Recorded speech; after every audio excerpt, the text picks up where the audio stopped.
Good morning guys. Itong mga nandito nakikita nyo, ito yung malalaking cat na natitira. So bali dito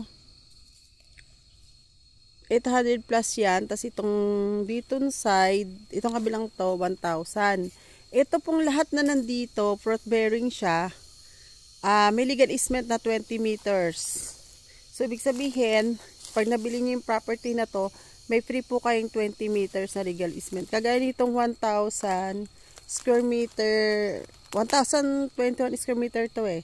So, meron siyang legal easement na 1,000 din po. So, equivalent of 2,000 yun. Ang babayaran mo lang is yung 1,021 square meter. Yung exist na 1,000 square meter, hindi na po yung kasama sa titulo, tsaka hindi nyo na siya babayaran. So, yun na po yung magiging free nyo. Yan o, maraming fruit bearing. Ito, duhat siya. Yan. Ito paminta oh. May puno pa ng paminta rito.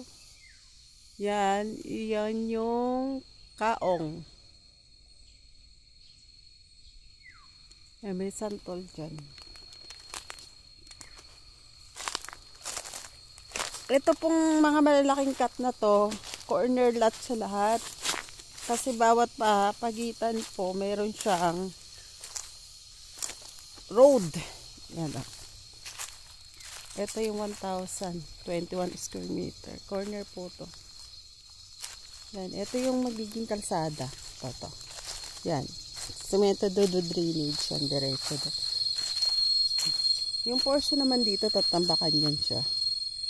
Ang style po niyan, ayan o, kikita nyo, may pagka-slope. Lahat slope flat. Para siyang pa-layer. Pero maganda yung location. Dun sa dulong-dulo pa niyan, andun yung ilog.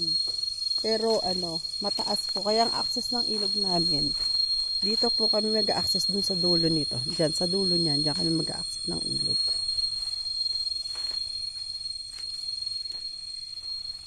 Ayan, kalsada pa rin siya.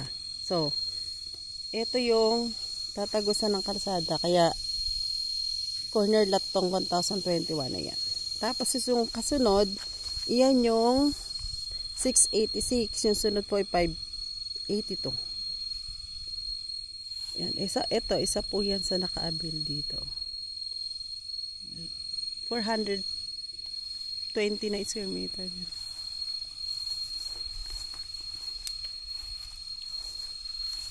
Ito yung aming malalaking cut. Yan, legal. May mga legal easement siya.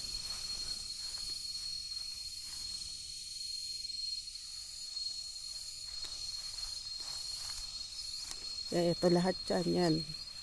So, 4 na lote yan na may mga legal easement.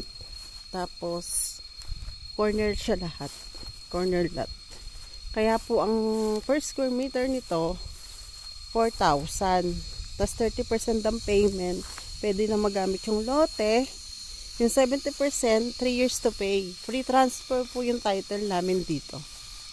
So, wala na kayo intindihin kung magkano lang yung binayaran nyo na lote. Yun lang po. Wala po kaming interest. Yan. Ito naman yung corner ng 582. Ito.